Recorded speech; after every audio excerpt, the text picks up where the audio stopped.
All right, thank you so much. So let's continue. Again, welcome everybody, and thank you for participating in today's virtual workshop presented by Pasadena Education Network on leadership, roles and responsibilities, and how parents like you make a difference at school. So thank you for being here. Throughout the workshop, a link will be posted in the chat box for you to click on it and add your name and your school. That way we can track the attendance. So please keep an eye on the chat box and make sure that you open the link and add your name and your school in that chat box on the form.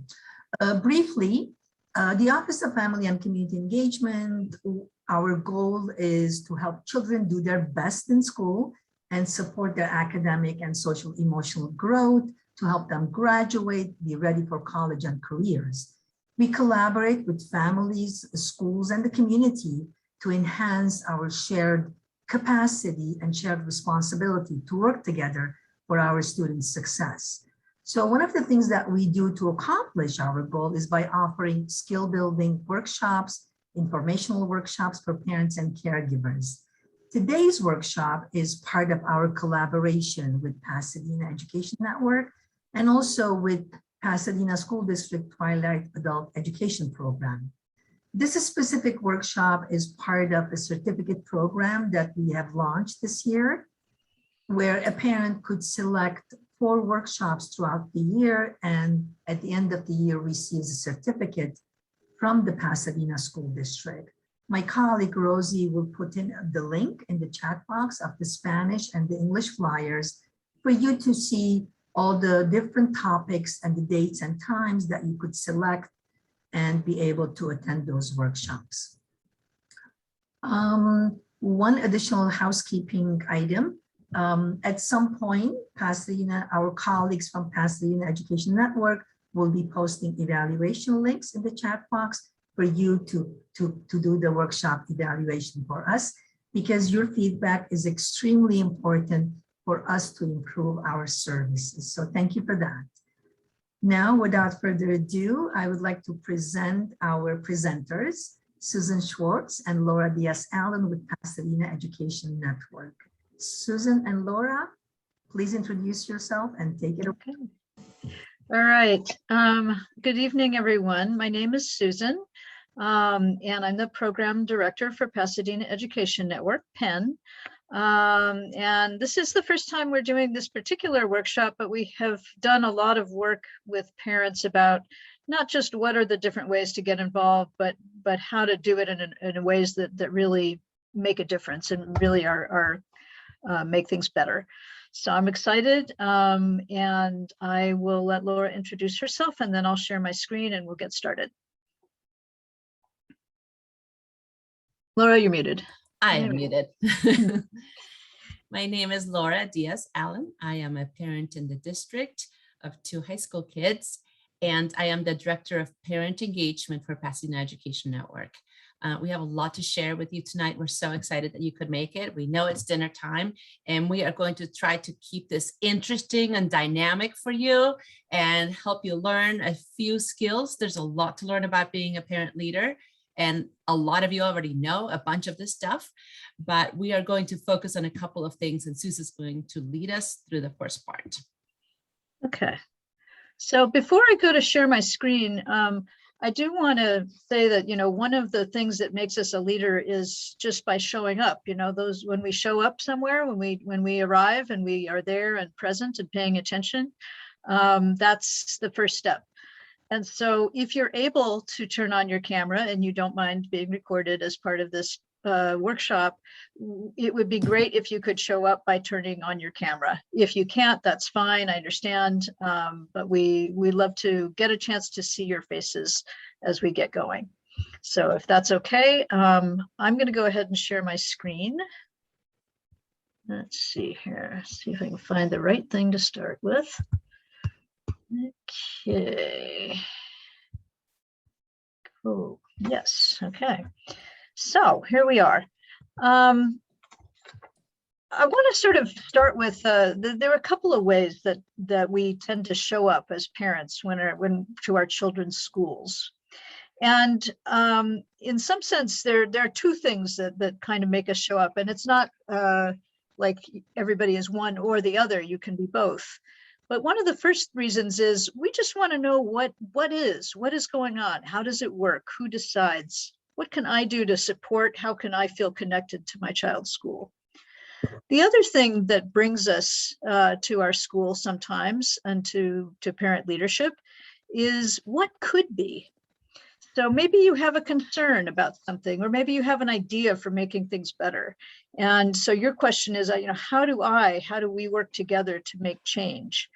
So I just wanted to start with that because some people might be here tonight just wanting to know what is, and other people may be here thinking, I think things could be better and I want to help make it better. So, and again, you don't have to be one or the other. You could be both. Or one at one time and another at another time. But that was sort of a starting place that I wanted to be. So our goal tonight is for you to come away with a better understanding of how parents like you can make a difference at your school. And we're going to cover a couple of different big topics. We're going to start by just talking a little bit about parent engagement and all the different levels on which we get engaged in our children's schools and their education. And a little bit, just briefly, about how we can be leaders in our everyday lives. Then we're going to take a good chunk of time to really look at each of the different school-based parent organizations, what they do, how to plug in. We'll hear from some of the parent leaders, sort of telling how they got involved and why they feel it's important and why they keep spending their time doing this. And then we'll take a break and kind of, not a break, but we're going to shift gears after that. And Laura and I are going to talk a little bit about some ways to make sure that the way we participate, the way that we engage in our schools is constructive, that we're building something. And so we're going to talk a little bit about questions that we ask and how to ask them effectively. And then we're going to talk a little bit about how to engage others effectively. And so we'll get to that in the second half of the program. And then we will provide you with some resources because the district, Suzanne's office, and supporting organizations like Penn, as well as the parent groups themselves, have a lot of resources to train and support parents as they become engaged and as they become leaders. So we'll touch on that at the end. And it's very important that you do put your name in the sign-in sheet with your contact information, because some of the information we are going to send out afterwards. And I want to just note that these slides that we will be showing have a lot of English on them. So if you are a Spanish speaker, we are going to get these translated and we will share those out. They will be posted on the Family Resource Center Canvas page, and we will make sure that you get them, that you get notified when they are available. So please do put your contact information in that sign-in sheet. Susan? Yeah. Just want to make sure the translation is working well. Angeles was having trouble getting the translation, so I just directed her to press Spanish and the globe thing, but I want to make sure Luis is in the right channel. Okay. How do we check that? Is that something that? I do not know. I'm waiting for an answer from Angeles. Okay. I guess I could say it in Spanish. Ángeles, si está escuchando lo que estoy diciendo en español, ok, tiene que apretar el globito abajo y poner español, por favor. And it looks like in the chat, some Nemi is able to hear it in Spanish when selecting the Spanish channel. So hopefully that works for Angeles. Okay, sorry to. No, thank you for making sure that everybody's able to hear. So where does parent leadership begin? I picked this picture because I just thought, when I hear the word leader, I picture somebody behind a podium and people in suits and everybody, a microphone and up in front of a big crowd. And most of us do not think of ourselves as that kind of person. Some do, but not most of us. And yet, you know, we can be leaders in our everyday lives, and we're going to talk for a few minutes about that.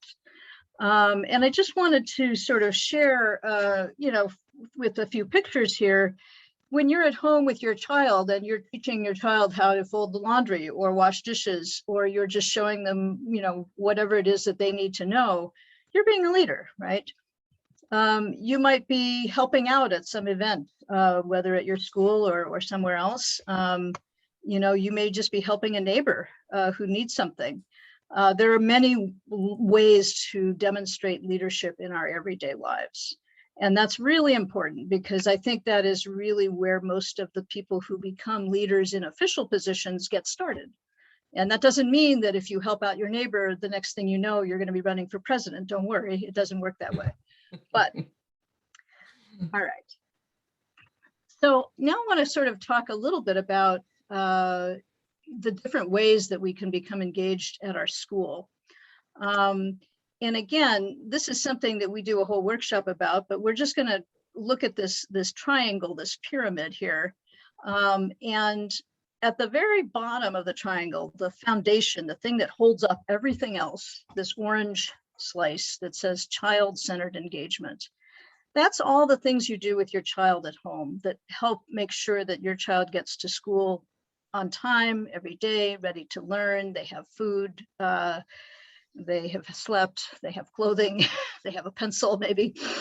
And also, you know, the things that you do in terms of listening to communications from your child's teacher or from the school. So lots of the things that we do, even at that level, that's the very basic level that hopefully every parent is engaged in. But there are other levels that you can get to as well. You can help out in the classroom. And of course, right now, with not being able to be on campus this year so much, or at least not yet so much, there is less of this. But there are ways to help with the teacher in the classroom. There are things that we can do at our school sites, whether it's attending a parent group meeting, you know, maybe helping with campus beautification or with the car line drop off or something like that. And there are things that we can do all the way up to the district level. So, so this idea that there are lots of different levels of ways to get involved and engaged and be participating is important. And one of the things that I want to point out is even the things that we do with our own children at home make a difference, not just for our child, but for the whole school. So if you think about it, when your child arrives at school on time, that makes a difference for the classroom and for the teacher. The classroom is not disrupted. The classroom is able to start smoothly. If your child has had a good night's sleep and is able to follow directions, that makes a difference for how the teacher teaches in that classroom that day.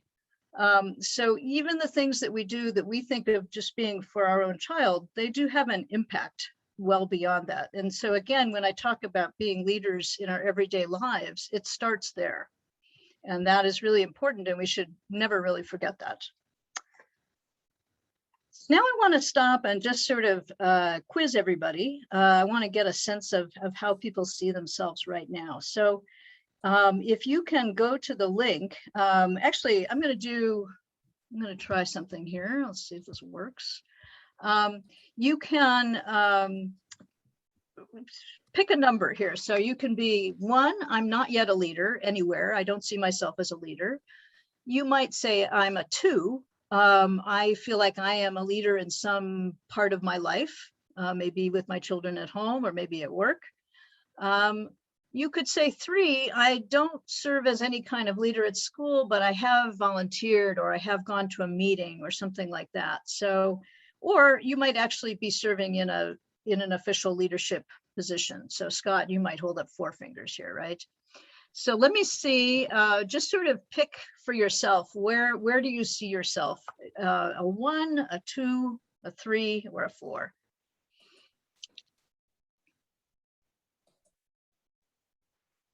Okay. And if you can, and Laura, if you can drop the sign-in sheet link back into the chat, you can actually go to the sheet where we signed in and you can put a number next to your name, whichever number you think best describes where you are right now.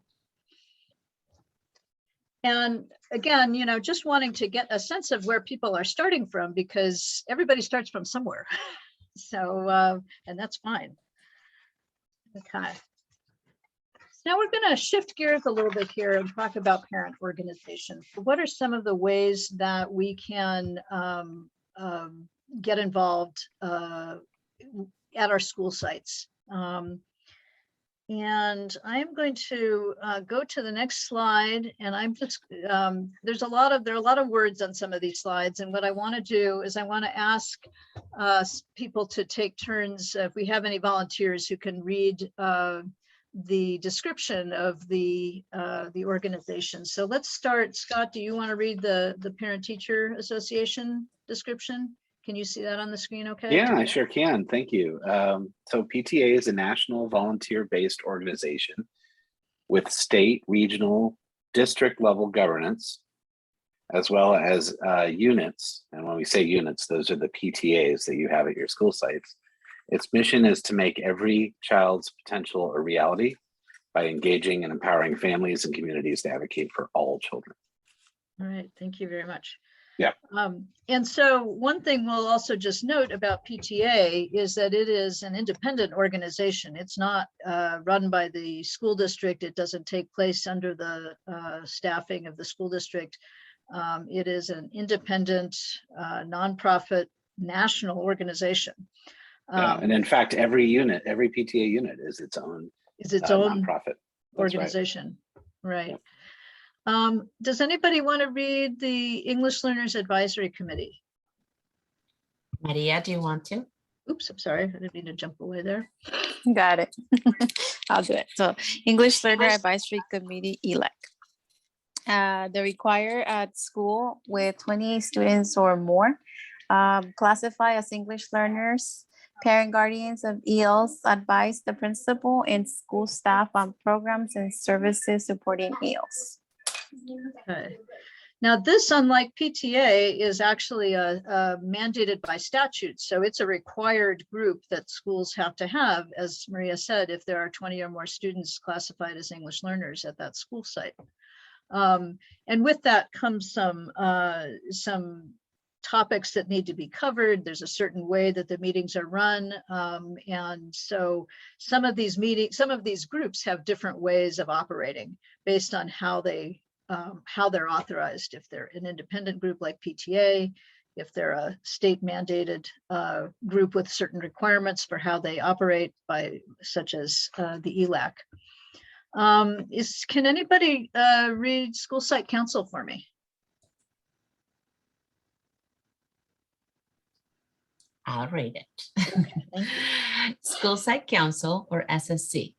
Parent, teacher, staff representatives work with principals to develop and monitor a comprehensive single plan for student achievement, including budget decisions and using input from all applicable school advisory committees. Okay, that's a mouthful. So the School Site Council is a little bit different again in that parents are on the School Site Council, but also teachers and staff, and the people who make up the School Site Council at each site are actually elected to that position. So parents are elected by parents at the school, teachers by teachers at the school, and the staff by other non-teaching staff at the school. So again, it's a group that has a very mandated by statute. This is how this is supposed to be made up. These are the people we need to have represented. Here's how you elect them. So there are a lot of rules, but at the same time, it's an opportunity for learning quite a lot about how budgets are made, how money is used to achieve academic success for different groups of students and for all students. So it's a very important organization. And I should sort of say, I was going to wait till the end, but I do want to say that for all of these organizations, anybody can attend a meeting. You might not be able to vote or make decisions in that meeting, but everybody can attend any of these meetings and learn a lot that way. And we'll talk a little bit more about that later. So how about African American Parent Council? Do we have any volunteers for reading that? I could do that. Thank you. African American Parent Council, AAPC. Parents, teachers, administrators, and community members supports African American students and families in order to close the academic achievement gap. Okay, thank you. So AAPC, African American Parent Council, is actually something unique to our district. It's not mandated by a state law. It was something started by parents in this district who felt there was a need and wanted to organize together to make a difference. So they don't have to follow anybody else's rules. They have their own rules for how they do things, their own protocols and ways of meeting. So each one of these groups you can see is made up a little bit differently in terms of who decides how it works. But anybody can attend meetings and learn. And then our last category is just there are a number of other school committees or advisory groups that might be there, particularly for secondary school, for middle school and high school especially. But also elementary schools may have an annual fund. They may have booster groups that are supporting different activities on campus, such as sports or the performing arts.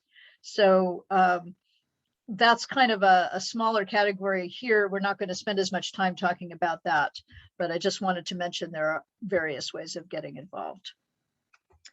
Okay, so now I want to say something about, so these are all groups that you would find at your school site. But also each one has a sort of a corresponding group at the district level.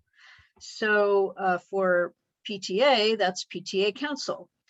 And PTA Council is made up of representatives from each of the PTAs, and there's officers elected, and the PTA Council supports each of the school-based PTAs and also sort of brings the voice of PTA up to the district level.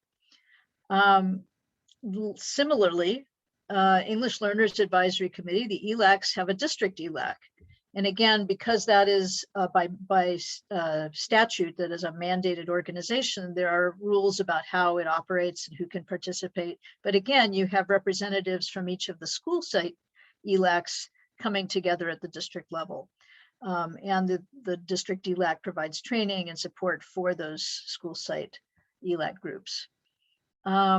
School site council members have a district level organization called the District Advisory Council. And again, that is a place where the school site council representatives from each of the school sites all over the district can come together and meet every month to learn about topics that are of importance to the decisions being made about budgets and resources at schools, but also to be a voice at the district level for the work that the school site councils are doing at their schools. Same thing with African American Parent Council. There is a district AAPC that meets every month. And then there are some special categories of organization that are only at the district level. And so their work is to not to support the school units, school-based organizations, but to support groups of students and their families all across the district. And we'll talk a little bit more about each of these. So one of those is the Community Advisory Council for Special Education. There is a Foster Youth Council, actually has its monthly meeting tomorrow. There is something called the LCAP Pack, which Laura will talk about in a minute. So I'm going to go from here. We're going to stop for just a minute, and we're going to have a quick quiz just to sort of see if you're following us, if you're with us here. And then we're going to go on to hear from some of the leaders of the different parent groups to hear a little bit more about what makes them tick and why they do what they do. So how shall we do this? We have the acronym, the initials from each of the groups on one side of the screen, and we have a short description of what the group's mission or activity or focus is on the other side. So I want to see if people can match one to the other. So Laura, you want to call out the first one here? Yes. So PTA. Let's see, should I just read the answers? Yeah, I don't know how many people we have.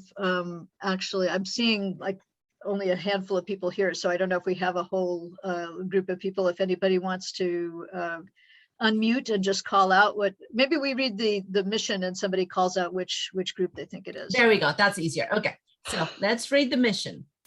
Black students are our business. Somebody call out which one matches on the left. AAPC. All right. Okay, yo. Yeah. Very good. If we were in person, you'd get a piece of candy thrown at you. You need like a kazoo. Okay, All the right. next one.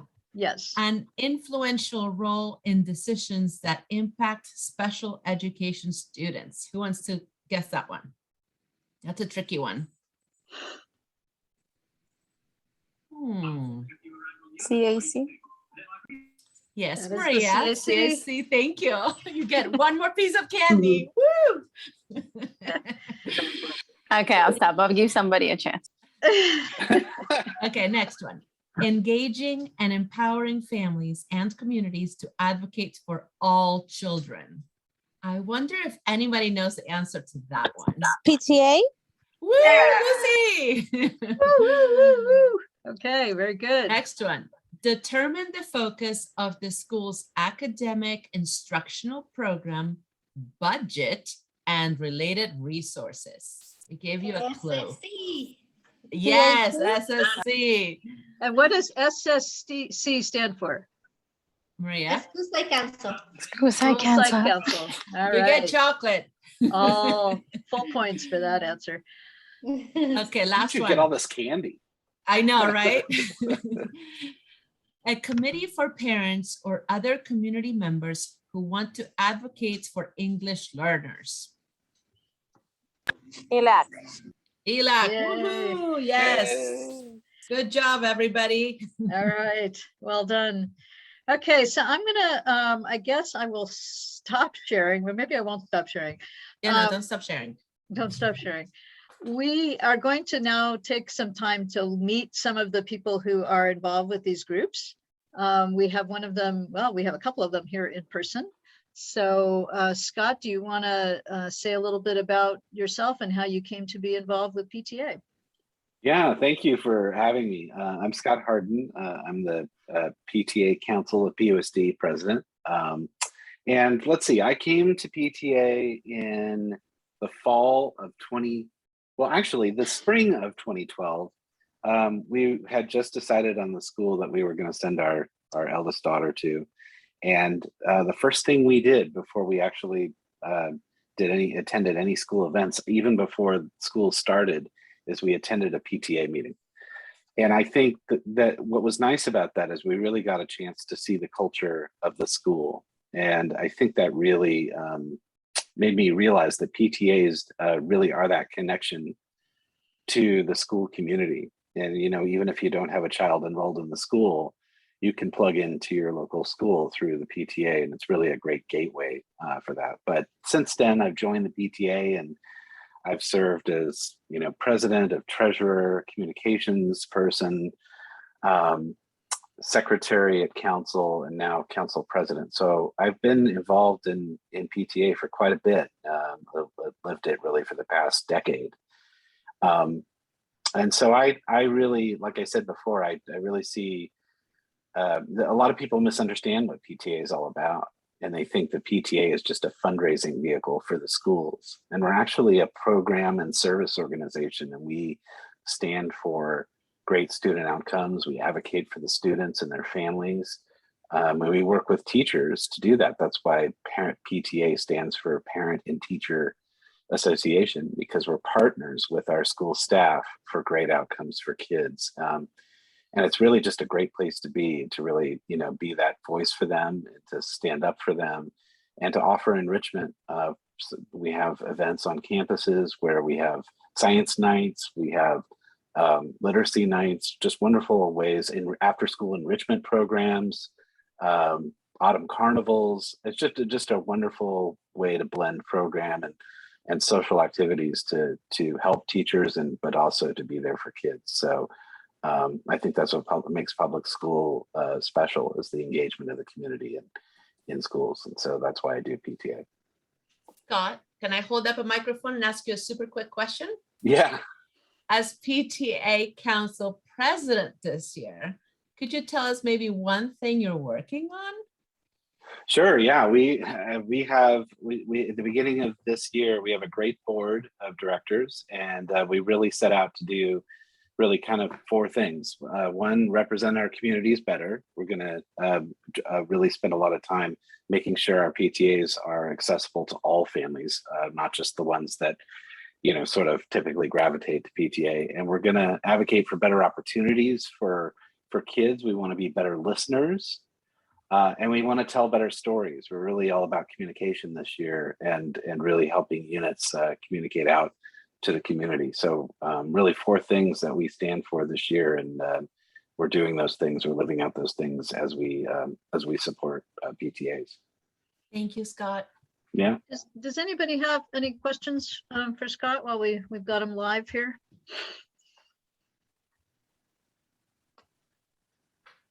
And if you're not a member of your PTA, please do join. Please consider joining. I can put a place to get the links to your PTA. I'll put that in the chat.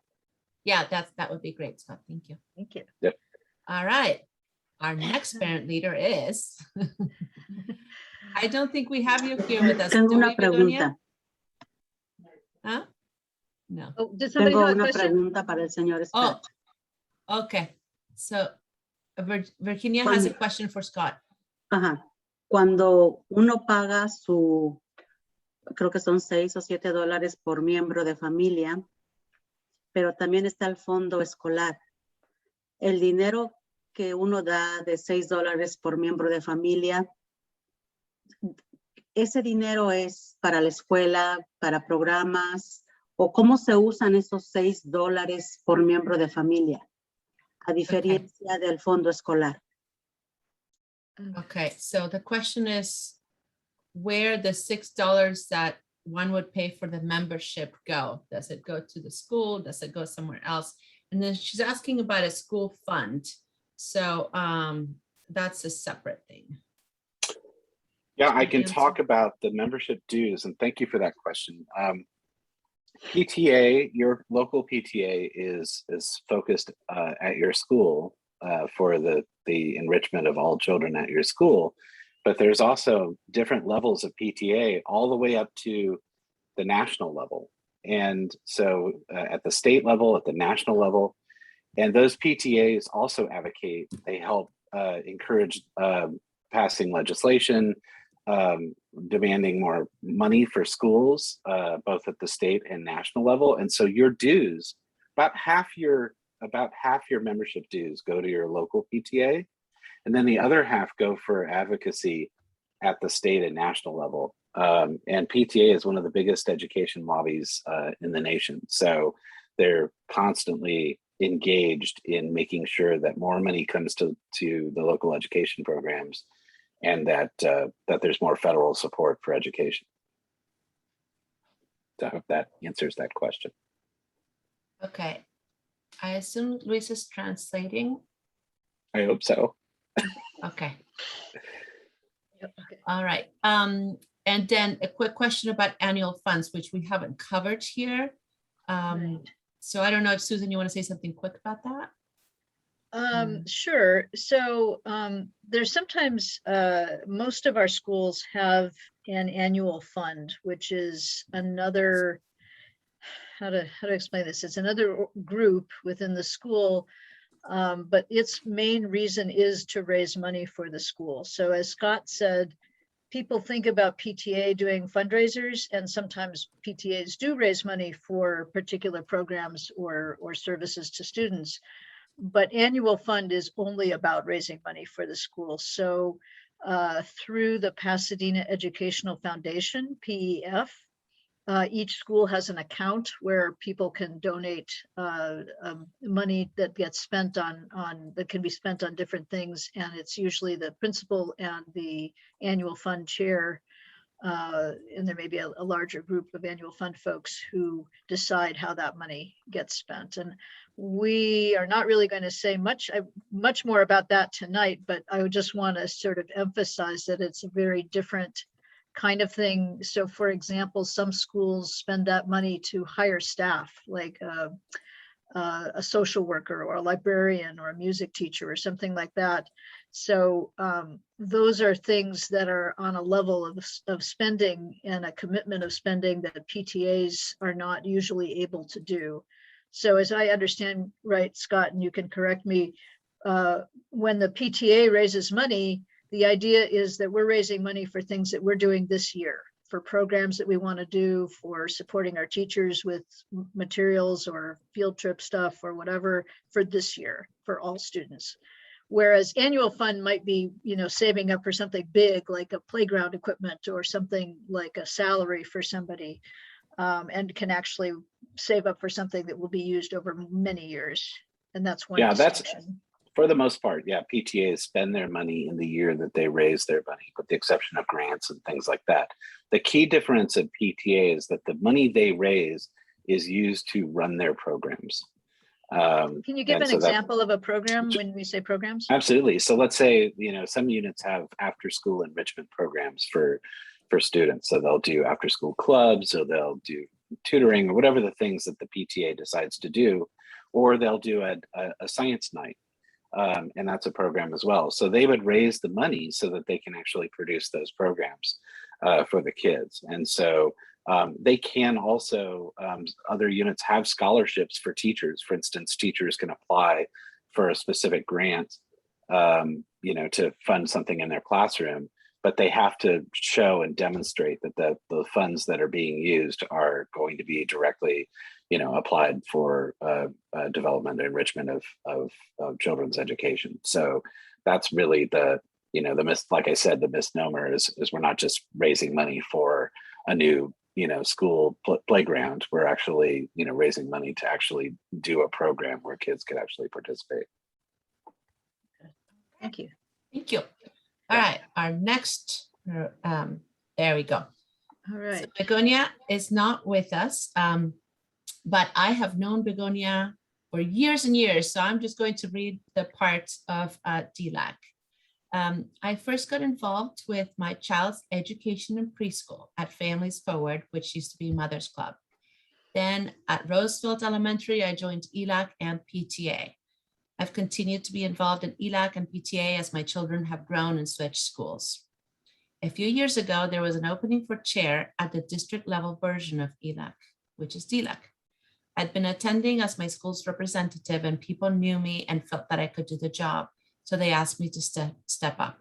I was really busy, but I agreed to do it because I really care about making sure that the English learners in our district are getting the education they need to reclassify, become proficient in English, and succeed in school and in life. I am passionate about helping other parents become leaders and advocates for their children. So a little bit about ELAC and DLAC. This is basically the place where what we care about is that children who are learning English and who have been classified as English learners because the parents checked a little box when they registered their child at school and said that they spoke other languages at home. So then those children then have to be evaluated to see if they're proficient in English or not. And depending on how they do on that test, they get a score. And if they score low enough in that, it means that they need more support to become proficient in English. So a child will be in that program until they reclassify. And the parents at your school, at the ELAC at your school, and then at the district level version of that, what they do is learn about the program, learning about the tests, and look at data and speak with teachers, principals, and administrators about ways to support kids. Maria, do you want to chime in and add anything either about your own experience with DLAC or just about what Laura had talked about? Well, I just want to say that ELAC and DLAC are like awesome work, like work groups where you can advocate for your child if the student is an English learner. And especially if you work with DLAC, because you get the opportunity to closely with the LAD office, who is responsible for the funding that is spent all across the district with the students and the resources that they provide. So if we have strong voices at the districts, and then strong parents will advocate, things get done. And it's I think that with Begonia and the new group that's been at the table, they've been doing a really good job. Great. I'll also add that during normal times, not during COVID times, the best place to go get good food is an ELAC meeting, just so you know. So if you're trying to pick a meeting to go to and you're hungry, definitely go to an ELAC meeting. We have Now, the best wait a food. minute. I'm just going to say that. All right. That's true. Does anybody have any questions about ELAC or DLAC?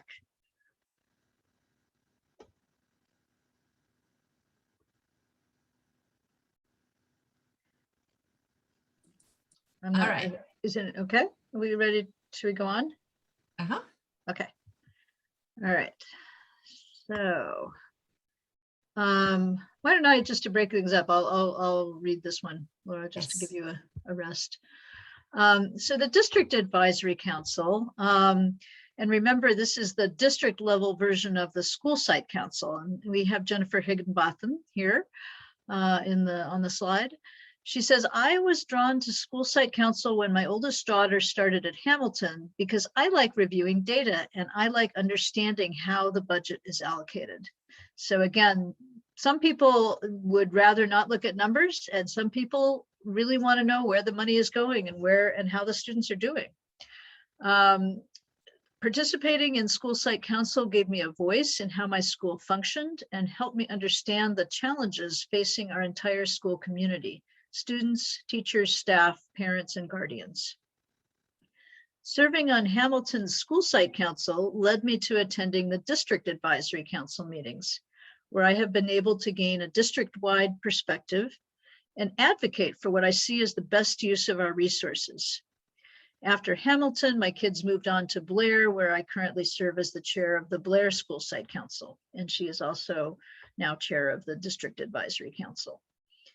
I find DAC, that's District Advisory Council for short, to be particularly interesting and a wonderful way to be connected with district leaders, principals, teachers, staff, and parents. I gain satisfaction knowing I'm helping to bring our district community together to discuss all things related to our school plans and give our DAC participants a forum for interacting with, okay, I think it's covering district staff. And I'm gonna stop there and just say that this is, I remember going to District Advisory Council meetings some years ago, and I was not on a School Site Council, but they always had very interesting speakers from the district talking about things that our district was facing in terms of what were the needs, how were students doing, how were different groups of students doing, what kind of resources were there for supporting them. And so even though I wasn't on a School Site Council at the time, I always learned a lot from going to the DAC meetings. And so even if it's not something that you necessarily want to be in that group, sometimes it's very interesting to go to the meetings and you can learn a lot. And I believe, and Suzanne can correct me if I'm wrong, any of these district level meetings, you can get interpretation is provided if people need it. Is that correct, Suzanne? Yes, okay, thank you. Oh, you're muted. Yes, all the district level meetings offer translation. The only one that does not, which hasn't been requested, is the African American Parent Council. Okay. All right, thanks. Let's see. And speaking of the African American Parent Council, Laura, you want to take this one? Yes. I love this picture.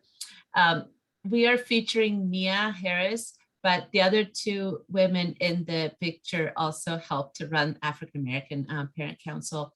I'll just say what Nia said. I joined AAPC in search of a community of other parents of Black children in POSD who might share in my experiences. What I found in AAPC was so much more. The meetings are affinity spaces where we celebrate, support each other, share resources and opportunities, have courageous conversations, and advocate for what is just. All voices are welcome. AAPC is an engaged member of the PUSD community committed to transformative work that will impact current and future generations of Black students.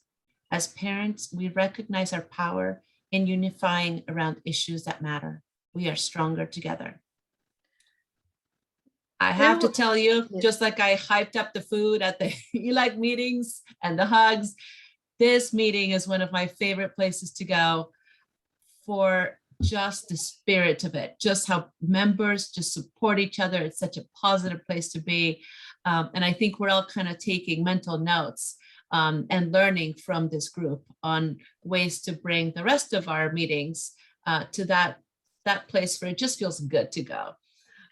Susan, you had more to say about it though. Well, I wanted to say along the same lines. So I think you can really see it in the smiles on Natasha and Nia and Nicole. They're all and words, names that start with N in that picture.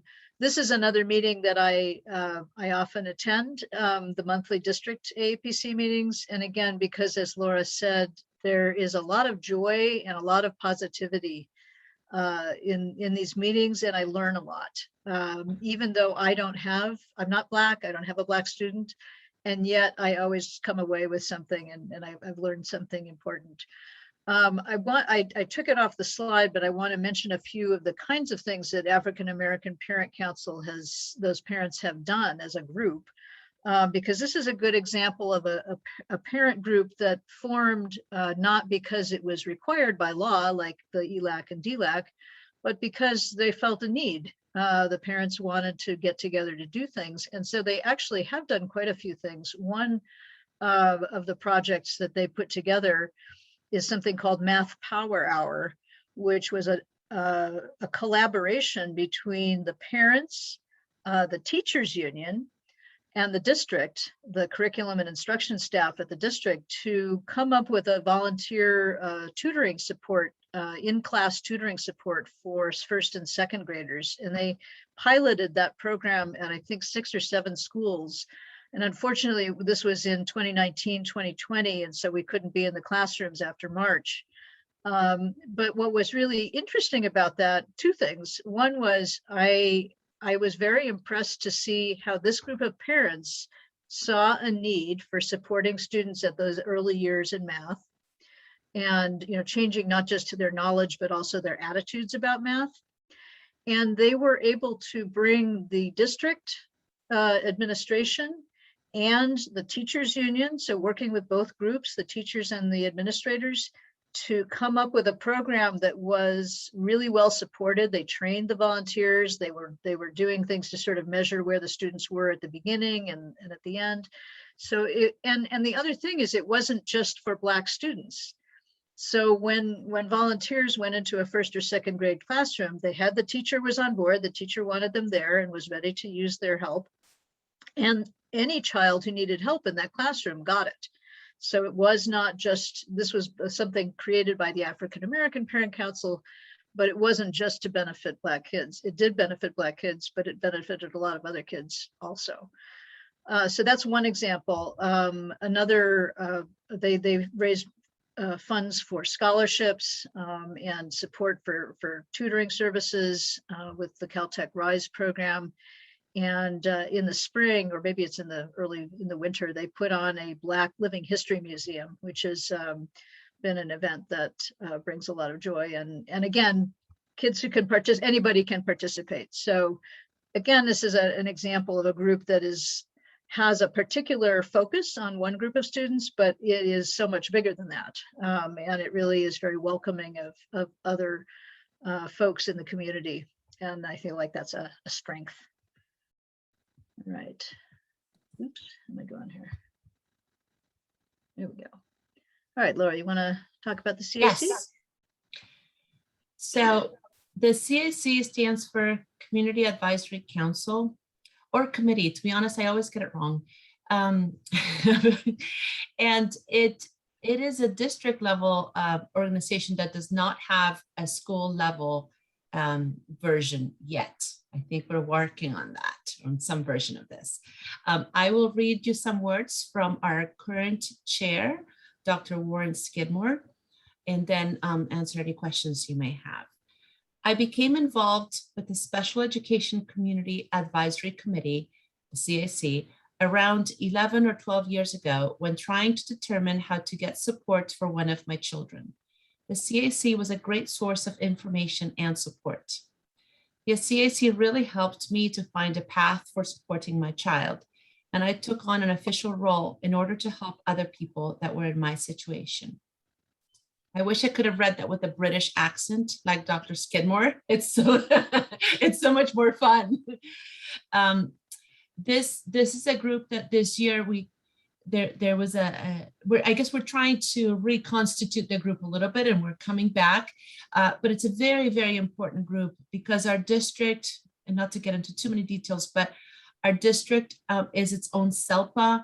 A SELPA is a legal and fiscal organization that is in charge of serving children who have special needs, and many districts all belong to a large SELPA. We are our own, and so we are required to have this organization, the CIC, and we're required to have parents be members. We can have staff, but we need to have a certain percentage who are parents. Members are elected, but anybody can come to the meetings. We have very good topics every month. Like we just had it this week. We had a presentation on individualized education plans, or IEPs, which is the term for the plan that is put together to serve a child who has special education needs. I actually really invite anybody to come, especially if you think your child may have some learning challenges and you're trying to figure out how to support them, or if you know somebody who is, it's a good group to come check out. Like I said, we don't have school level versions of this, and we're working on something perhaps informal that we can have so that parents can support each other and learn more about supporting their kids. And I don't have a child in special education, but I've been through that road a little bit, and I am serving as the interim community liaison for the CAC. So I will put my contact information at the end alongside with Dr. Skidmore for any questions that you may have about it. All right. How about I read this one, Laura, and okay, you could talk about it. I'm up. Yeah. Yeah, I think we're almost. So this is one we haven't talked about yet. This is the LCAP Pack. It stands for Local Control Accountability Plan. And the Local Control Accountability Plan is basically how our district is going to spend the funds that it gets from the state of California to support groups of students in achieving their academic potential. So the LCAP has a parent advisory council, which is a PAC, so it's LCAP Pack. And this is Lorena Hernandez, who is pictured here. She says, I became involved with the LCAP Pack after being involved with ELAC at my children's elementary school. I knew very little about the parent advisory group, but saw an opportunity to work with other parents to serve students throughout the district. I have met some amazing people, everyone bringing a different set of skills and expertise, and all with a big heart and willingness to serve. It has now been well over 7 years of service, and I feel there have been several small wins that have made a difference in the education of PUSD children, mine included. The LCAP Pack has advocated strongly for those students and families in need of additional support. Some days can be challenging, but in the long term, all the time and hard work has been worth it. If we can reach that one family, one parent, and provide tools to better support their student, then there is no better reward. I am humbled and honored to work alongside such a great group of humans. We make a difference. Oh, I will tell you that Lorena and I are co-chairs of the LCAP Pack. And it, like she says, it's challenging. The rules change a little bit over time. And the job is big. And there's a lot to learn about finances and about how things are structured. We look at a lot of data, but it is also extremely rewarding. We spend a lot of time together doing this, and many of us have been serving for years. You have to be elected to be on this group, and we need to have a certain percentage of the parents represent the students who are a focus of the funds. So we need somebody who represents foster youth, English learners, students who meet the low income threshold, so qualify for free and reduced lunches. And what else do we have? I think that's it. We also look at for children in special education, but that is not an actual category. Can you, yeah. Could you explain a little bit what the difference is between LCAP Pack and DAC, or what's the difference between what you're looking at and what the school site councils are looking at? You know what, to be perfectly honest, I think that the gap between the two groups is getting smaller and smaller. The LCAP Pack, really, our mission is to look at the plan that the district puts together for this chunk of money and advise the district and make comments on the plan. And we have very specific goals that we select as a district. And those goals in turn come from goals that the state of California has selected for this. So it's very structured. So for example, one of the goals is student outcomes. Another one is to make sure that we have teachers in every classroom who are qualified. There's one around family engagement, one around school climate, and the last one is for having systems and processes in place as a district that work to support students. So there are very clear guidelines and metrics that we track. And there's money that in the past used to come from the governor. For example, there was a bucket of money for children who were in special education. There was a bucket of money for children who were foster youth. Now we get a big chunk of money, millions of dollars. And as a district, we have to decide how we're going to use that. But we have to do it in accordance to the larger goals that the state has set for us and the goals that we have picked for ourselves. So that's the gist of what we do. The school site council is looking at school level plans that are put together for students. And then the DAC helps guide the work of schools and how they do their plan. But honestly, there's a lot of overlap. Yeah, so what you're really doing is you're looking at the resources that the district has, and you're looking at the needs of students and trying to make a connection between how the resources are being used to meet those needs. Yes. and what data or evidence there is that those strategies are working. Right. So for example, in a given year, we might look at last year's plan and then ask questions. Okay, we see here that we said we were going to spend $2 million doing this thing. Can we go look at the data and see if, one, we did it, and can we expect any results? You usually can't see any results in a year, so you have to be looking at data across the years. So there's a little bit of checking on what the district has been doing, but also one of our jobs is to make recommendations to the district. So it may be that we learned, like for example, in the past, we decided that we really wanted to make sure that every school had community assistance, and we had the money to do it at the time. So we made that recommendation and all the schools got community assistance. Then we lost the money and we lost some of those. So a lot of these things are cyclical depending on how much money is coming from the state of California. But the group gets to make recommendations representing other parents and parent groups in terms of what the district might do with the money. Okay. All right, so that is a lot. Yes. That we have covered. And so now, Laura, if you can drop the homework link into the chat, I'll explain what we're asking you to yes, do. let me go find that. So what we would like you to do after tonight, we're going to give you a worksheet. And basically what we want you to do is find the parent groups at your school. So when do they meet? Who is a contact person? Where do you find the link to join the meeting? Is it in a school newsletter? Is it on the website? Is it, you know, how can you participate? You know, when it's not COVID, there's usually an in-person meeting. So that's your first task.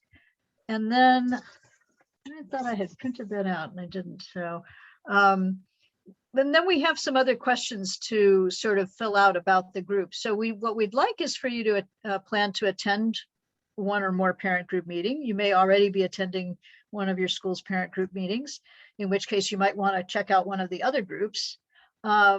Not every school, I should say, necessarily has every group meeting all the time, but most of them have a regular ELAC meeting. Most have a PTA that meets regularly.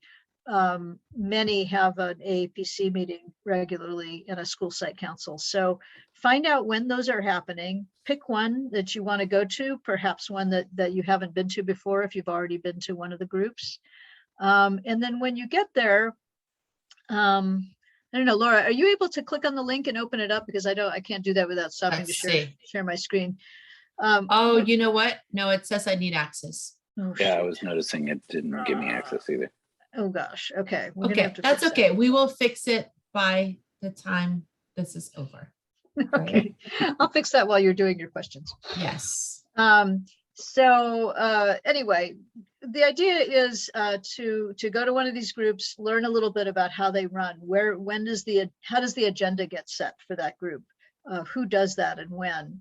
Is there an opportunity to ask questions for things that are on the agenda? Is there maybe a time set aside for asking questions or raising concerns that are not on the agenda? So you're gonna go to this group and you're gonna learn a little bit about how it functions. That's your assignment. We also on the back side, we list the district level organizations. And again, I really encourage you to go to one of those meetings. We actually we'll drop some links for you to find each of the organizations. And we also on Penn's website, on our calendar, we post those meetings with links so that you can always find when the district level groups are meeting and find the link to join that meeting. So that is our homework. And I will go and try to make that link more accessible. I thought I had, but I will try it again. And but first, we're gonna shift gears. And does anybody need a stretch break? I need a stretch break. I'm gonna stop sharing for a moment. If you need to stand up and stretch and move a little bit, please do so, because it's been an hour and we appreciate you staying with us all this time. So actually, why don't we go ahead, Laura, since I stopped sharing, do you want to go ahead and pull yours up and I'll just speak to that first slide and then you can go into your questions stuff? Yeah, I'm having trouble copying for some reason a link here. I was doing okay and now I can't. That's all right. We'll do it in a little bit. Okay, so I am now sharing the screen. Is that what we said? Yeah. Why don't you Okay. go ahead and share the slides? As soon as I find them. I'm supposed to have this ready.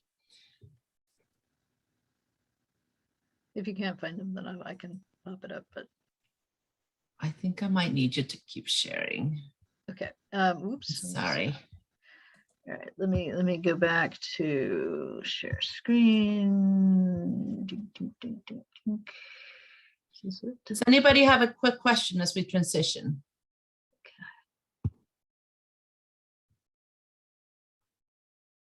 Okay. So we're going to shift gears a little bit here for the second hour. And we've talked about all the different things you can participate in. Now we're going to focus more on how to participate. And You remember that I mentioned at the beginning that we sometimes come because we just want to know what is, and we have questions about how things work and how we can connect and support our schools. So Laura is going to talk first about the art of asking questions, how you get the information you need when you, and so when she's done with that, we'll come back and talk. We'll shift to me. I'm going to show a short video about how we get from the reaction when we find something isn't the way we wanted, or we have an idea about how it could be better, to positive action. So I will let Laura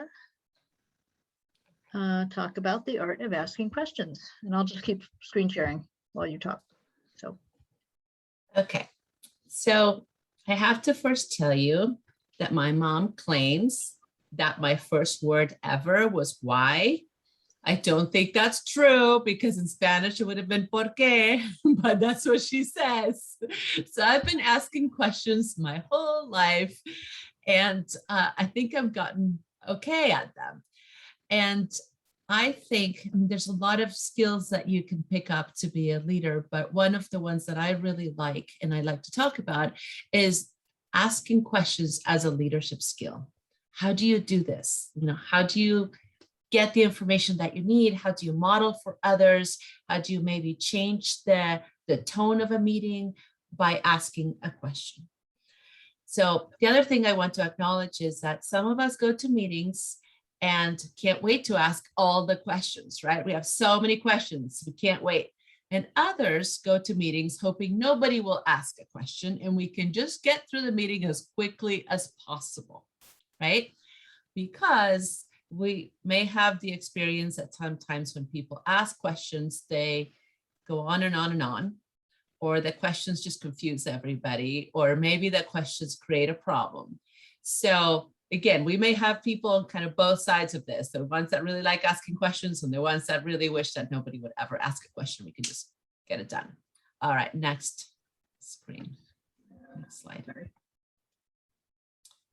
And actually, let me pause for a second. Let's go back for a second. Let's see. Let's just take a quick look at all of you.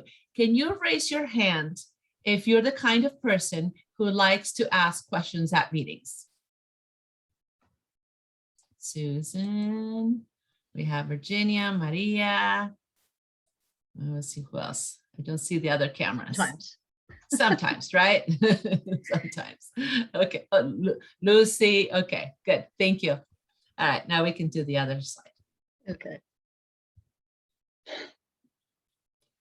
So the first thing I want to talk about is when to ask questions. As Susan mentioned before, there are different kinds of meetings with different sorts of, sorry, my dog is here, with different kinds of agendas. Some meetings are pretty strict in terms of the timeline that you have to follow and when you're allowed to ask a question. So if you've ever watched a school board meeting, you will know that people can't just ask questions. Even the board members can't just ask questions at any point that they want to. There's a very specific time during public comment in which you can ask a question. And even for a board meeting, they even break that down into agendized questions and non-agendized. So if it's something that's on the agenda, there might be a specific time for you to ask questions and a different time to ask a random question about something else. And many meetings have the same type of agenda. So at an LCAP Pack meeting, there's a public comment time and a specific amount of time in which we allow the public to ask a question. And that may be the only time that somebody who is not a member can speak at a meeting like that. So again, some allow you to ask a question only about the agenda while the speaker is talking about that. There may be a parking lot when anybody can ask a question, often at the end, and that question gets written up in this piece of paper or on a computer somewhere and gets brought up at the next meeting with an answer. During an informal meeting, when there isn't an agenda like that, you may be able to ask a question when you are called on. So if you raise your hand, the speaker will acknowledge you. On a meeting like this, you can ask a question in chat anytime, right? And hopefully somebody is monitoring the chat to see what questions people have. Ideally, you would ask questions about the topic at hand so that it's easier for somebody to track it. But sometimes you just have a really important question that you're afraid, you won't get a chance to ask, and so you just plop it down anytime. You could also ask questions all of those times. What we say is maybe just give somebody else a chance to ask questions. If you ask every single time, then nobody else can ask questions. All right, so that's the one. Let's go to I think we have the, okay. Sorry, I shifted gears here. Oh, that's okay. Yeah, there we go. The next slide. Let's go to the why. This is actually a really important thing to think about, why we ask questions, right? And I kind of divided it in this way, but we could also divide it in other ways. One might be to help the audience. So for example, when you think that somebody is saying something that other people don't understand, you might ask a clarifying question. So for example, if somebody asked to define CAC, and so I put it in the chat, you may ask a question to help the speaker. So your co-presenter is a good person to ask that question, right? So if you're forgetting to say something, your co-presenter would say something like, Laura, do you remember that you wanted to do that thing? And then I will do it. But if you're a member of the audience, you might notice that the speaker got a little lost, or they're not explaining something very well, or they forgot to say something. And so you might just kind of raise your hand and just let them know that, or maybe that their presentation isn't working, and you might ask a question to get that going. You might also ask a question to help the process or the cause. So if you're at a meeting and it's really unclear what's happening, like, why are you here? What are we going to do? Then you could ask that question to define the goals of the meeting, clarify the intent, perhaps get some needed information to do your work, or maybe shed light on an issue. And Luciana, I see your hand. I'll acknowledge you in a minute, Lucy. You could also ask a question to help yourself. So say you are new at a PTA meeting or ELAC or something, and you're pretty confused as to what's going on. You might ask a question so that you can understand what's happening, or so that you can help your child. Some people try to help themselves by maybe advertising their skills or their strengths. Ideally, when we are asking great questions, we are doing things that meet more than just one of these categories, right? So you might, for example, ask a question that clarifies a concept for the audience, and also gives the speaker a chance to highlight something that they have done, or advertise something that they want other people to join. And in the process, because you're asking this wonderful question, you're also helping yourself in some way. So you're running for office and you want people to get to know you. Asking a question might be something that you do. One thing that I want to point out is that when you first start, again, you might be more focused on asking things to help yourself. And as you embrace more of a leadership mentality, you will be thinking more and more about what other people in the room need. Okay. Next one. Okay, sorry. Sorry, I did this thing where I was working on something. That's okay. Sorry. Okay, so how to ask questions. It's not as easy as one would think. So in order to ask a good question, ideally you are prepared. You either came prepared to the meeting because you read the materials that you were sent, you read the agenda, maybe you took some notes at the previous meeting, or you read the minutes when they are sent. Or if a speaker has been speaking for a little while, you have been taking some notes so that when it's time to ask a question, you can kind of focus on what you wanted to say.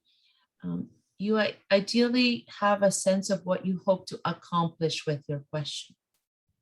So you have to really think about that before the words leave your mouth, right? When you say the thing, what do you hope will happen? If you, for example, hope that people will be enlightened, that they will know more after you ask a question than before, that's one goal. maybe your hope is that you'll embarrass a speaker. I mean, that is a hope. You know, we don't recommend it, but it is one way that you might think about a question, right? So just be really thoughtful about what you hope to accomplish so that what you're saying and how you're saying it match that, which is why we also say that we want to watch our tone. So sometimes we're very passionate about something, right?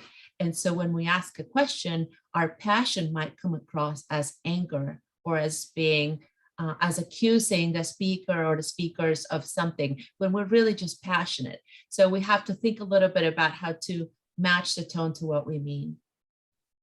And sometimes what we have to say really is a kind of a harsh thing. And we have a question about something that is difficult. It's going to be difficult to answer. And so we might especially want to soften our tone. So it's a little easier. It's like taking medicine, right? Like you take medicine with a little spoonful of sugar.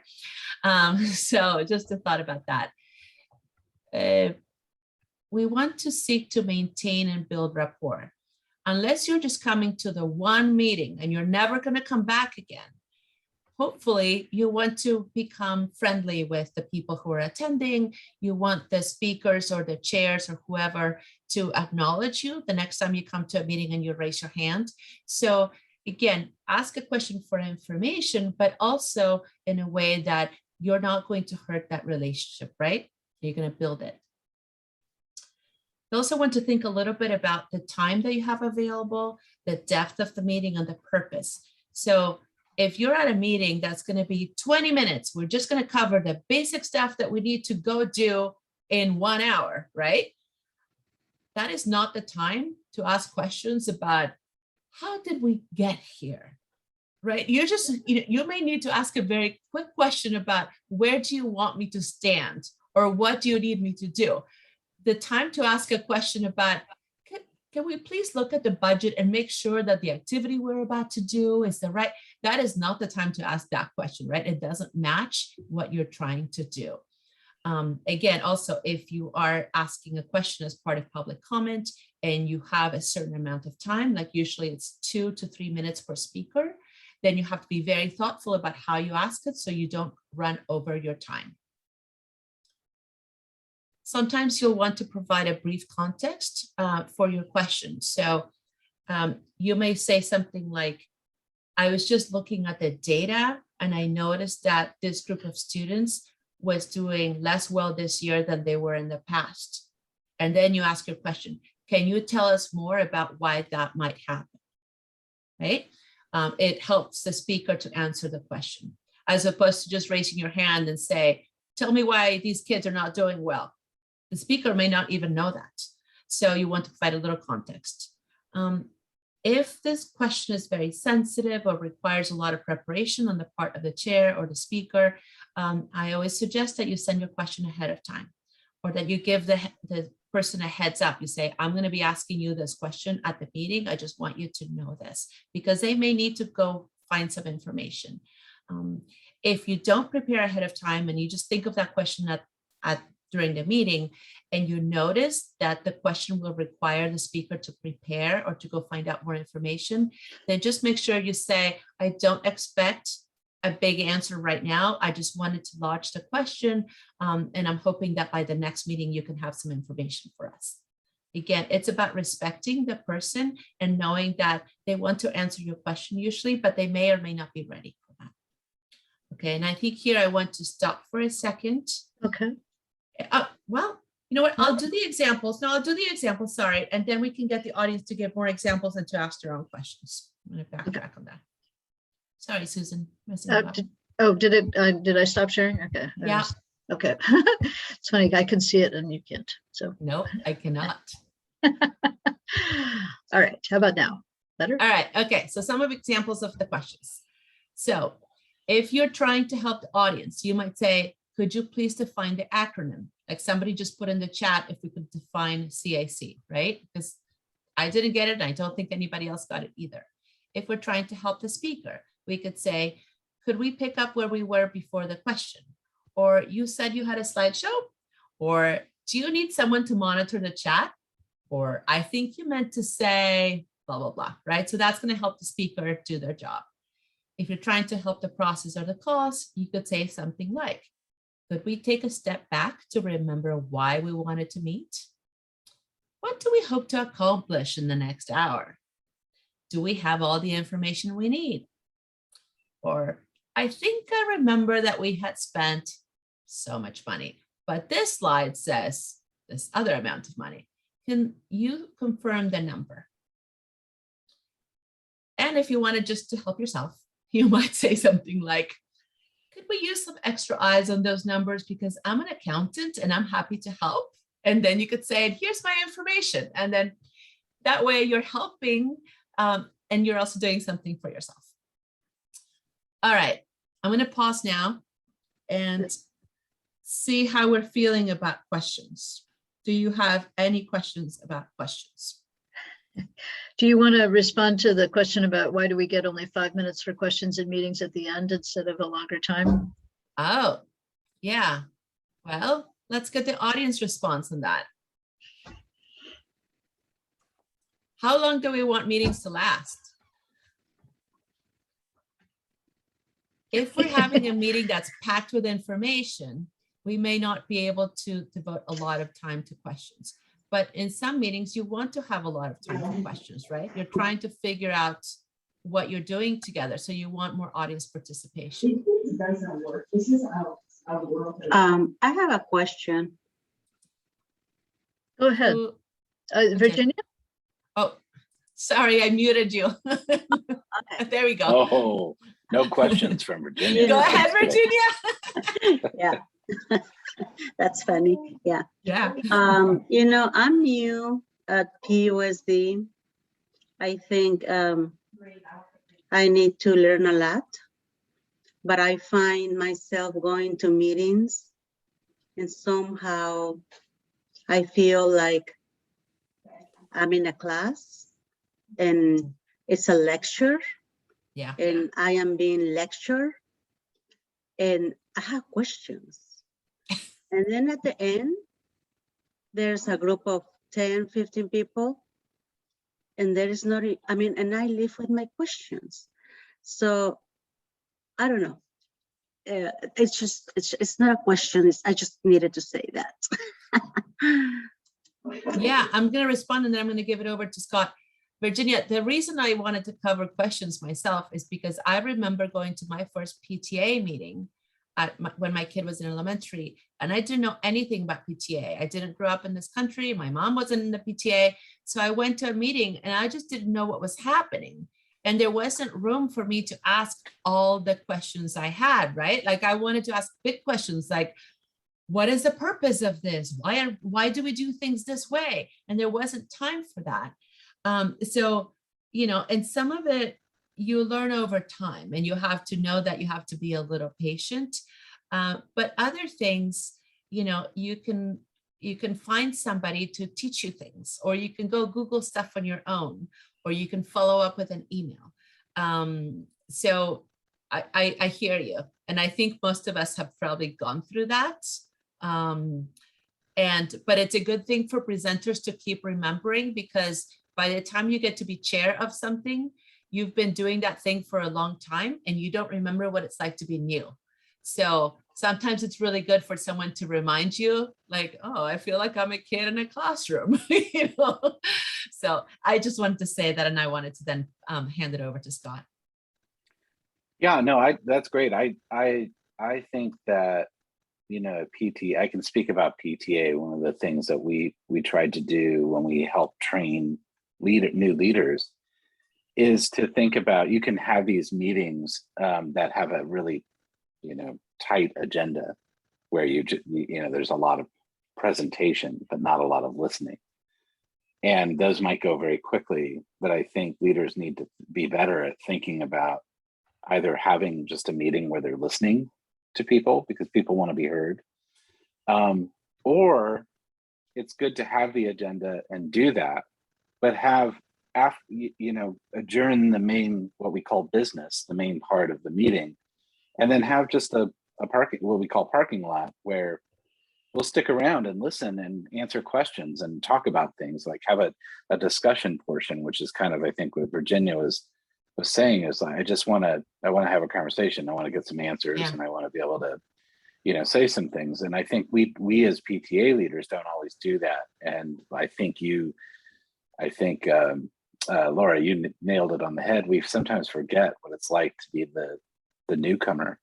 Yeah. And that's something we just have to work harder at and be better at, because it's not just, if we're all a team and we say that we are, sometimes it has to become a little more conversational at times. But then there are times when you have stuff you need to do. You have to approve the checks. You've got to, approve the treasurer's report. There's business, and there's two different parts to it. So the other thing too is that right now, because of the virtual meetings, I think we do a lot more of the business, and then we're done. Versus when we're in person, right? People arrive, maybe there's coffee, maybe there's pastries, you chit chat with people, and then maybe you stay afterwards and you talk about things. And so I think that's one of the things that I love the convenience of sitting here with my dog on my lap and, doing this thing, but I really miss the people and just the informal community building that we do when we are in person. So I hope that we can get back to in person very soon, Virginia, and I hope that you see a change. But yes, noted. Yeah, I think we try to, when we've done some trainings with PTA, for example, or other kinds of work with parent leaders, one of the things that we've suggested is, can you find a way to maybe pair somebody who's familiar with how things work with a new person? And, maybe you do an icebreaker at the beginning of your meeting before you even really get started and say, okay, who's new, who's here for the first time or one of the first times, and who's been around, who's been to several of these meetings. And then maybe you can kind of actually get those two people to connect so they can have a conversation. Either it's harder online, but maybe you can connect with somebody offline to get some of your questions answered, at least, so you have a little bit more of an idea about what's going on. Because it's true, you're not going to get all your questions answered right away, but over time, as you begin to know the people involved, hopefully you have more opportunities to have more conversations. It's a really good question. Thank you for asking. And then the other thing too is that it depends on the meetings that you're attending. So for example, some meetings are about making decisions, right? And so if you're making decisions and you want to involve people, you might break out into breakout groups here when we're doing it online, or in person, you might just have a conversation. Other meetings are about, we have a topic and we're going to present it, and then there will be questions about the topic, and then we're done. So I think it just depends on the kind of meeting you're going to. And hopefully as you have a chance to go to different parent group meetings, you might see that each one is a little different, and some are more or less formal and afford you more, maybe more opportunities for connection and for asking questions. There's one little more thing about questions that I wanted to touch on, and then we're going to come back. I forgot. I kind of wanted to talk a little bit about good questions. Oh, how not to ask. I forgot to do that part. I can bring it back to up. ask a question. Do you mind if I just do that? No, that's fine. Next time I'll print it. Let's see here. And hopefully you will laugh with me and nobody will feel like we are judging your potential future questions. So here are some thoughts of how not to ask questions. Why didn't you? Why can't you? You never. So that sounds a little confrontational. And it makes the person who has to answer that question feel defensive. So that is not a good way to do it if you can help it. Here's another one. I have a question, but first, let me tell you in excruciating detail all that has led to me asking this over the last year. So every now and then, either we or somebody else in a meeting says they have a question, but they don't ask a question at first. They just tell you their whole life story, and they're just never getting to the question, right? So that can be a little boring and a little annoying to others. So if you can help it, don't do that, right? Yes, sometimes you have to do a little bit of an intro, but try to keep it short and to the point. Okay, here's another one. I have a question, but it isn't really a question. It's really me telling you, I am very unhappy, confused, or frustrated. Or sometimes it's me telling you how much better we did this at my old school. Okay, so again, that doesn't land very well with people.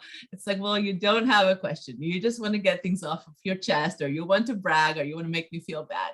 So try not to ask those questions. Yes, occasionally you will have to vent a little bit. Just try to keep it down and don't pretend it's a question when it isn't. And the last one. And this one we've all done because we're trying to be nice. I am so sorry to have to bother you with my questions, or I'm so dumb, or I wish I didn't have to ask this annoying thing, or I don't know if what I'm about to say makes any sense, and I apologize to everyone here for my bad timing, or my question asking, my lack of skill.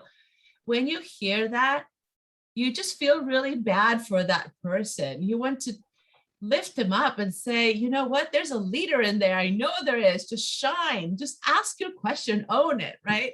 So every now and then we're just kind of maybe having a bad day, or we're just not feeling at our best, and maybe we come across in this way. And I want to empower each one of you to not do that. It's not leader-like, you know, just ask your question. Don't apologize for asking your question. Just ask it. Okay, that's what I wanted to say. Reactions, questions about this question. But basically the point of all this is that we can use questions, good questions, to display our leadership, right? To accomplish our goals. And we can also use questions to model leadership for others. So if you're asking a good question, sometimes you don't really need to know the information yourself. You're asking because you want other people to hear you ask the question and to hear the answer, right? So be strategic with your questions, own them, and be thoughtful about how you do it. Yeah, I just, you know, sometimes I think you mentioned this earlier about acronyms or things that might not be explained, but an example of that would be if you're in a meeting and somebody is talking about something and you can sort of see in the room, whether it's a Zoom room or a real room, that there are people looking confused, or they're sort of tuning out, or they're just whatever. And so that might be a point when you would say, can you, excuse me, could you just define what that is? Or could you just give that background on that so that people can follow what you're talking about? And that's, again, you know, part of leadership is not just being the person in front of the room, but also just kind of looking around the room to see how people are taking things in, and are they connecting? Are they confused? Are they losing the thread? And trying to kind of bring people back in. Let's check the chat and see. Okay, no one has questions. Okay, and we don't have homework for this. Homework is ask questions. Yes, homework is keep practicing questions. Listen to other people's questions. And think about what they're doing with their questions and how they're landing, you know, and if they produce a good answer.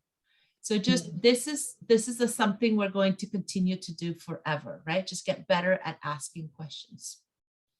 Very good. All right. Now we're going to switch gears. Yeah, big stretch. And we're going to talk a little bit about for those of you who are here thinking, okay, I have questions, but what I really want to do is I want to make some change. I have something, a concern, I have an idea, I want to do something. And so I am going to stop sharing this, and I'm going instead to share a video, which goes, it's about 6 or so minutes. So I will let that play, and then I'll stop it and we'll talk. So let me see if I can find it. Good question. If I can. Okay. Hold on. I'm gonna. Okay. Here we go. This is it. Okay. There we go. Let's see if this works. Oops, I have to try it one more time. I'm gonna stop sharing. Make sure I share my sound. I can do this. I can do this. Okay. All right, here we go. Movie time. How parents help schools find solutions from reaction to action. Most of us are happy with our child's school, most of the time. But sometimes things aren't entirely perfect. What's wrong? A kid pushed me down and took the ball away. In the unhappy moment, it's easy to jump to conclusions. My son is being bullied at school. We may react in a number of ways. By venting with our friends, ranting on social media, maybe going and finding someone to accuse or blame, or just by withdrawing and getting depressed, feeling there's nothing we can do. Here's the thing. Reaction is emotional. It's based on untested assumptions. It generates more reactions from others. It's not very productive and can sometimes be destructive, and often does not lead to positive solutions. Problem solving requires action. Action is thoughtful. It requires being open-minded. It engages others. It's creative, and it can lead to solutions. This video will teach you in a few minutes the basics of how to get from reaction to action using 3 basic strategies and 1 guiding principle. Our 3 basic strategies are: 1, ask questions; 2, reflect; 3, engage others. Our 1 guiding principle is to always keep an open mind. Let's start with strategy number 1, ask questions. Keeping an open mind means to ask with curiosity. Don't assume you already know the answer. And sometimes 1 question may be all you need to ask. How did it happen? Gus and I both ran for the ball and he bumped into me and I fell down and he got the ball. Maybe you and Gus should be more careful. But sometimes the answer to the first question, how did it happen? This big kid came and pushed me and took the ball for him and his friends to play with, may raise more questions. Do you know this kid? Why do you think he pushed you? What were you and others doing before this happened? What happened after you fell down? By now, you're probably thinking, I have to do something. But first, let's try strategy number 2, reflect. You want to think about what it is that is most important to you, for your child. Is this part of a larger problem or just a one-time incident? Who should I talk to first? In this case, what's important to me for my child? I want him to be safe at school. When I think about whether this is part of a larger problem or just a one-time incident, I may be wondering, who is this big kid? Is his behavior typical? How does the school handle this kind of situation? This is also the time to start reflecting on who might I talk to first and how should I open the conversation? Now you're ready for strategy number 3, engage others. Start small and close into the incident and then work up and out as needed. Assume that others have positive intent and try to seek common ground. Approach others as potential partners. How can we work together to make things better? And of course, keep an open mind. Start in this case with someone close to the incident who might know more about what happened.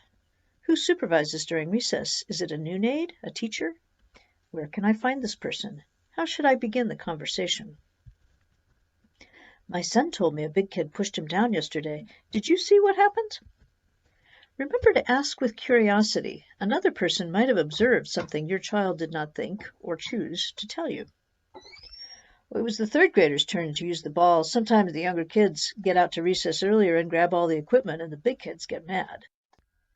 You may be tempted to react. So you let a 3rd grader knock my son down?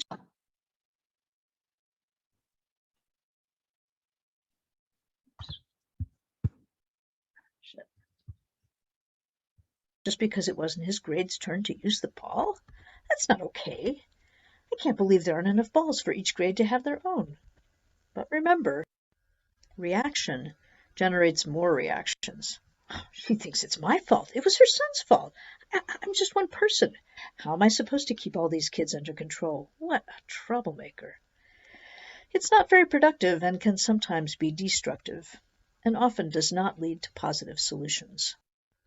So when you engage others, remember to assume positive intent and look for common ground. I know that you want the children to be safe during recess. Approach others as potential partners. What do you think we could do to try to make sure things like this don't happen?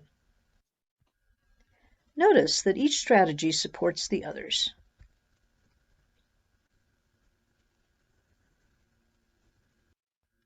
Practice all three. What do you think would help the children play more safely together? The new maid says there aren't enough balls. She also said it's hard for one adult to supervise the entire play area. Engage others. Maybe the PTA could raise some money to buy more balls, or we could organize some parent volunteers to help supervise. Remember to keep an open mind, not only about the problem, but also about what a solution or solutions might look like. A short-term solution might just be to get your kid a ball to play with.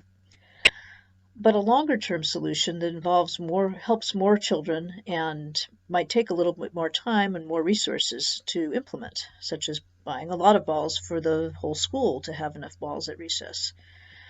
Or possibly getting more parent volunteers or other volunteers from the community to help supervise. Even something like getting a grant to pay for something like a peaceful playgrounds project, which would really make a difference for the whole school. So as the time and resources increase, possibly the number of people benefit increase from your own child to the class, to the grade, to the school, maybe even district-wide. I'm gonna go, oops, I always do this. Yeah. And I'm closing that, okay. All right, sorry, it always happens to me when I show something. That was a little while watching the video. Any questions or thoughts or conversation about that, about what we just talked about there? You can put it in the chat or just chime in.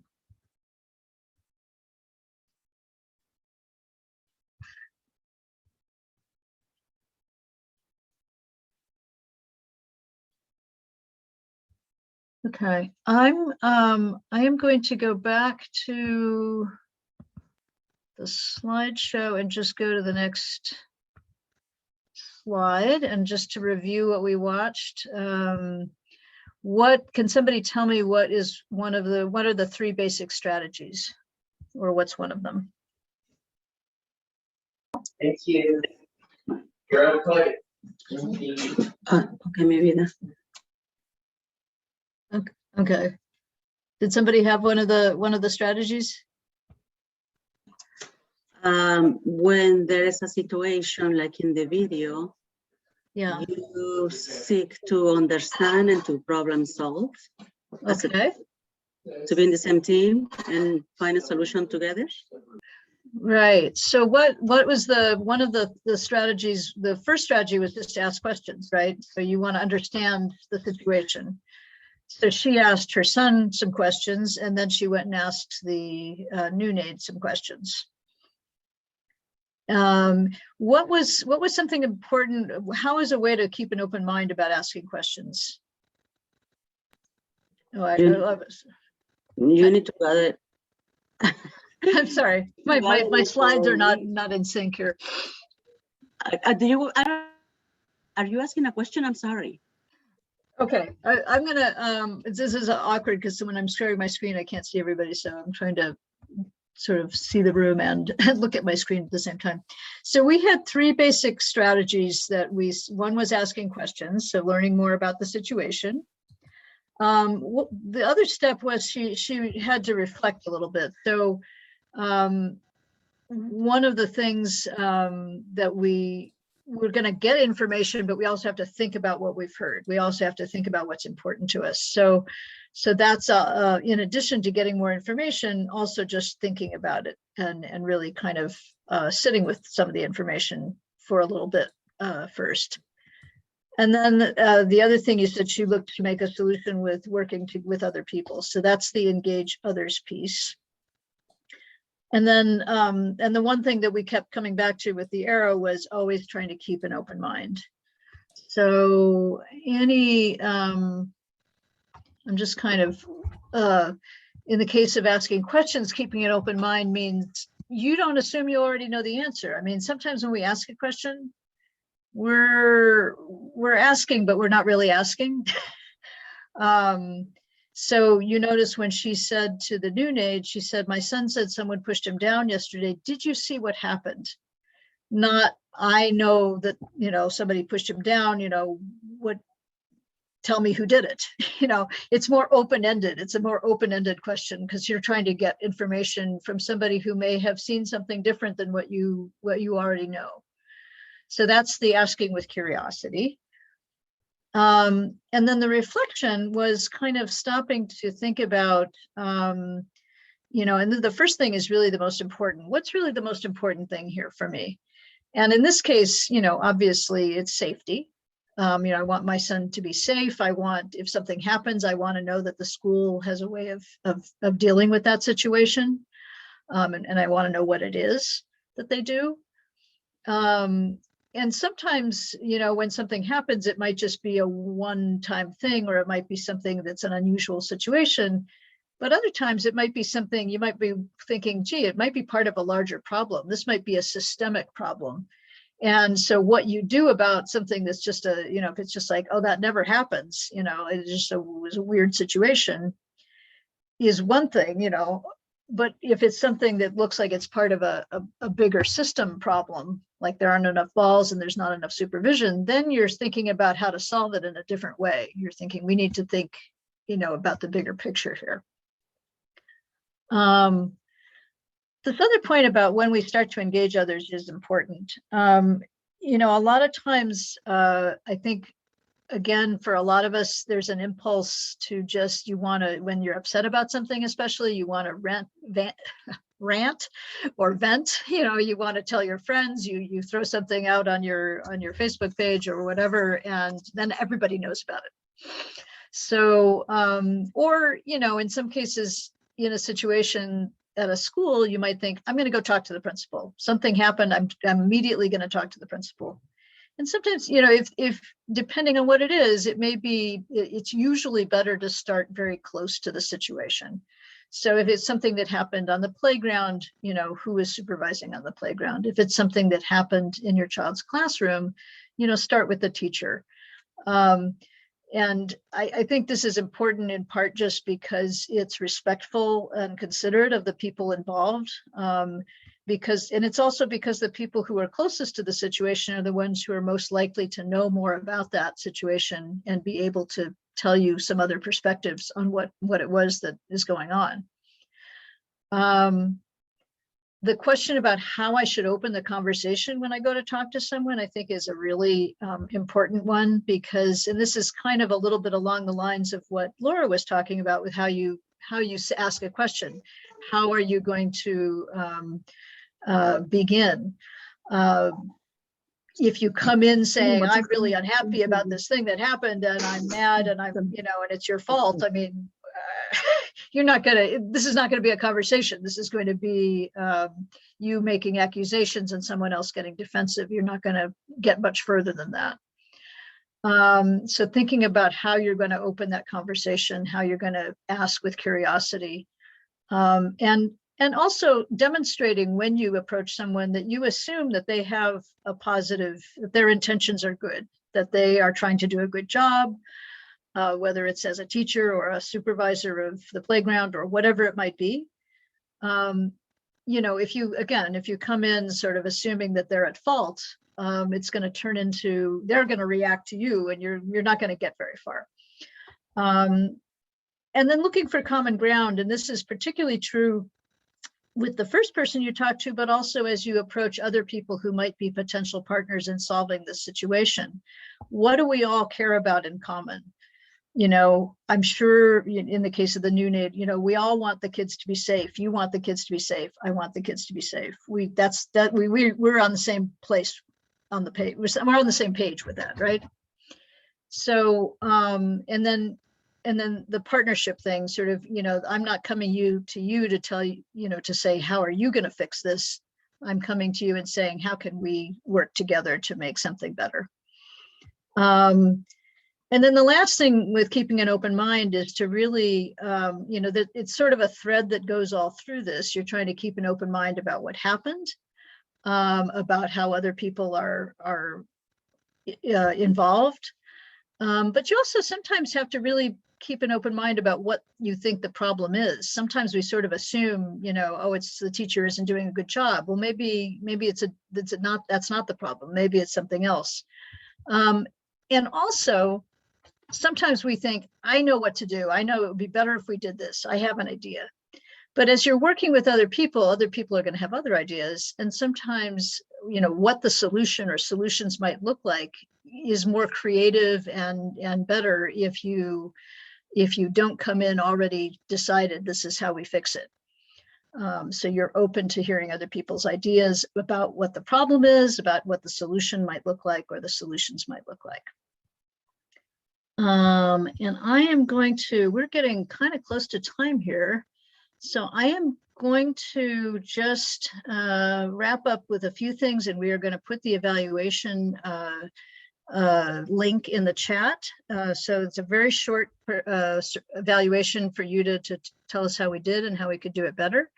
But in the meantime, if you have questions that you would like to just put into the chat, go ahead and do that. And we'll try to answer any questions that you still have.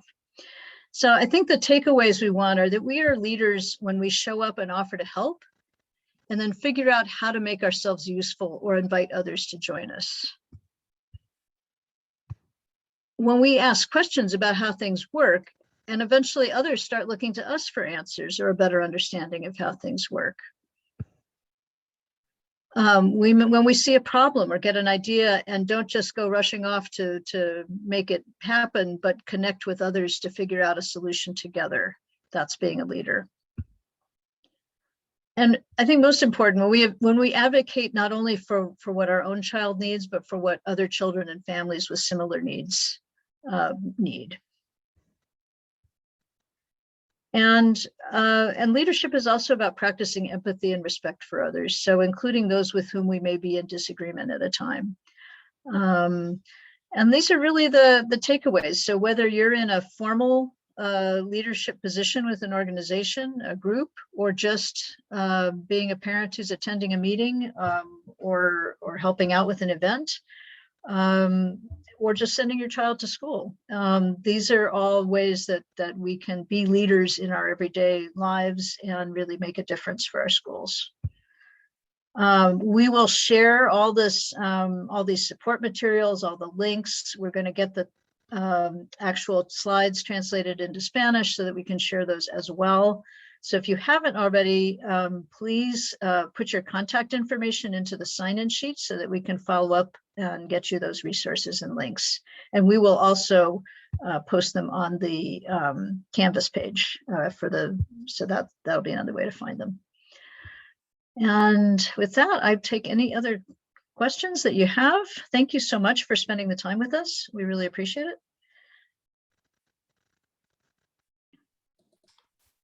Wow, we did it at night. We did it in 2 hours. Did you you have the evaluation links in there too? Okay. Yeah, I just put it up. I put up the evaluation and the sign-in sheet again in case somebody missed it. Please click on that. Okay. All right. Well, thank you, Luis, for interpreting, and thank you, Scott. Thank you. Thank you to Jeff for hosting us, and the Family Resource Center for putting all this together, and all of you for coming. Join PTA. Yes. Thank you, Penn, Laura, and Susan. Thank you. Job. Thank you so much. I'm going to just drop the homework links in. I think I fixed it so that they actually work. I tried it. It gave us access. Oh, it did. Okay. Yes, it did. So the new links worked. Okay, good. It did. Good. Okay, so we're not going to follow up with you about your homework. You can just, that's on Honor you. system, right? We'll give you points. Yes, it is. So Susan and Laura, if you could send all the documents to Rosie, that would be great. Sure. And Jeff, if you could send the video to Rosie, that would be wonderful. So All right. everyone, you guys are on time. Wow. I know. I don't know how that happened. I am putting my email and my phone number there again, because if you have questions, I know it's late and people are tired, but if you think of something, especially you, Virginia, you're new, and if you have questions, please call me, please, email me. I'm happy to meet with you, to direct you to the right people. Also, we have a lot of resources that we can point you to, whether they are pen things or things that the Family Resource Center has on their website. There's a lot of stuff to learn, especially if you're new and you want to learn more. So just thank you for coming, everybody. Really appreciate it.